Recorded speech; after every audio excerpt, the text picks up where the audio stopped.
Saudara, Polda Lampung terus mendalami keterlibatan pemilik rumah di Bandar Lampung yang menampung 24 calon pekerja ilegal dari Nusa Tenggara Barat. Diketahui rumah itu adalah milik seorang perwira polisi.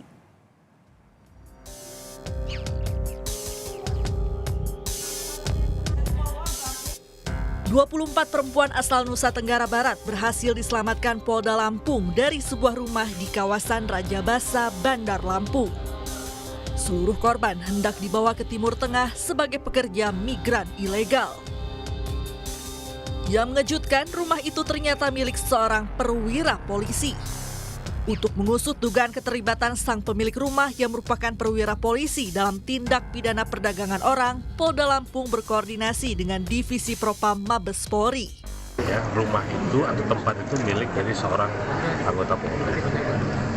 Tapi tentunya kita harus dalami bagaimana bisa mereka itu ada di sana, apakah betul atau bagaimana caranya sampai orang itu bisa ada di situ. Apakah sewa, apakah kontrak, atau pinjam, dan lain sebagainya. Ini harus didalami. Kemudian kami juga berkoordinasi, Propam Polda Lampung berkoordinasi dengan Propam Mabes Polri ya, untuk bisa ikut mendalami untuk melihat secara internal. Sementara itu, Kabareskrim Polri Komjen Agus Andrianto menyatakan bakal menindak tegas siapapun yang terlibat dalam sindikat perdagangan orang tak terkecuali perwira polisi.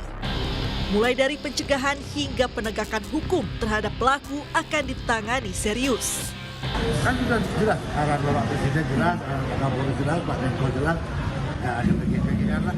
Kalau ada yang terlibat, ya kalau misalnya yang polisi ada propam, kalau yang perlu dipidana, kalau ada melibatkan yang lain ada dari teman-teman dari POM. Pusat Pelaporan dan Analisis Transaksi Keuangan atau PPATK menemukan transaksi tindak pidana perdagangan orang di tahun 2023 mencapai 442 miliar rupiah. Kini, PPATK tengah menganalisis jaringan tenaga kerja ilegal dari Kamboja untuk menindaklanjuti informasi dari penyidik Polri. Sampai saat ini PPATK sudah menyerahkan 4 hasil analisis terkait tindak pidana perdagangan orang dengan nilai sekitar 442 miliar ya. Dan sebagian tersangka dari hasil analisis yang disampaikan oleh PPATK tadi itu sudah menjadi tersangka.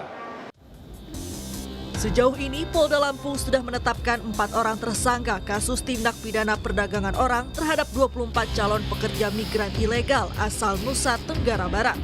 Sementara para korban saat ini tengah menjalani trauma healing di Polda Lampung. Tim Liputan Kompas TV.